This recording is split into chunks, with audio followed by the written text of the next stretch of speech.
माझ्या नवीन व्लॉगमध्ये आणि आयुष्यात खरं तर मी खूप सारे प्लॅन्स ट्रिप कॅन्सल करून झालेली आहे, पण ही ट्रिप कशी झाली हे मला अद्याप कळालेलं नाहीये। असं म्हणतात ना की हम जाते नहीं हमें बुलावा आता है, अशीच काहीतरी ही ट्रिप होती माझी। म्हणूनच सकाळी लवकर उठून पटकन पळत पळत ही ट्रेन पकडली, कारण जर ही ट्रेन सुटली असते तर हा प्लॅन सुद्धा कॅन्सल होता। पुढे जाऊन मला ह्या दोघी भेटल्या, इथून आमच्या जर्नीची सुरुवात झाली। कुठे जातोय हे तुम्हाला थंबनेल वरून कळालंच असेल।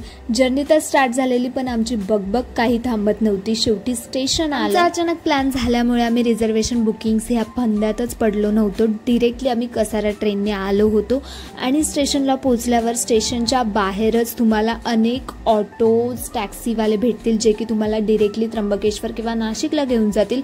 पण त्याच्या पुढेच रोड क्रॉस करून तुम्हाला बस स्टँड दिसेल, तिथून अनेक बस नाशिकला जातात आणि त्र्यंबकेश्वरची डायरेक्टली बस सुद्धा तुम्हाला भेटेल। आम्ही डायरेक्टली कसारा ट्रेन पकडली।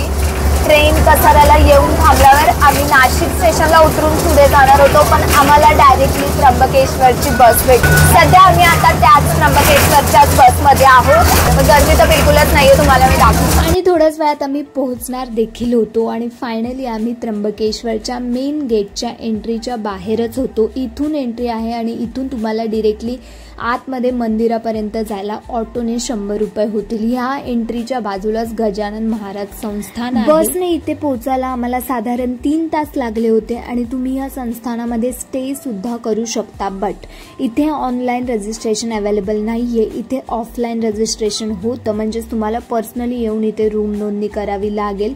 पण आम्ही जेव्हा गेलो तेव्हा इथले रूम्स फुल होते available. So I suggest you that की जर तुम्ही त्र्यंबकेश्वरच्या इथे स्टे साठी येत असाल तर आधीच बुकिंग करा। आणि त्यानंतर आम्ही मिसळ खाल्ली आणि ह्या दिवशी आम्ही दर्शन करूच शकलो नाही, कारण की लाईन खूप होती। त्यामुळे आम्ही नेक्स्ट डे सकाळी लवकर उठून पहाटे दर्शनासाठी फ्रेश वगैरे होऊन रेडी होऊन आम्ही सकाळी 6 वाजता दर्शनाला निघालो। इथे 4 वाजल्यापासूनच सगळे लाईन मध्ये उभे होतो।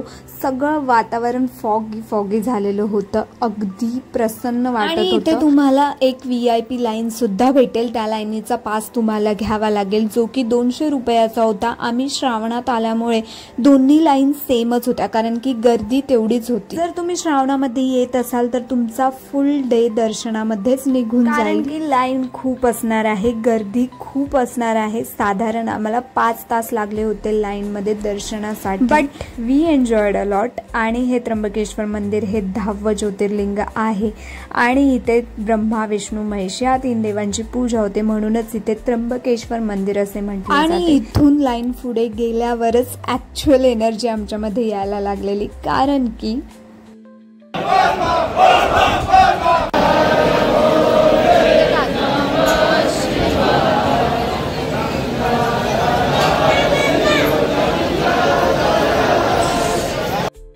आणि यामध्ये टाइम कसा गेला कळलं देखील नाही। फायनली आम्ही मंदिराच्या साईडला येऊन पोहोचलो होतो। इथून पुढे मंदिर आहे, त्यामुळे मी इथून व्हिडिओज घेऊ शकले नाही।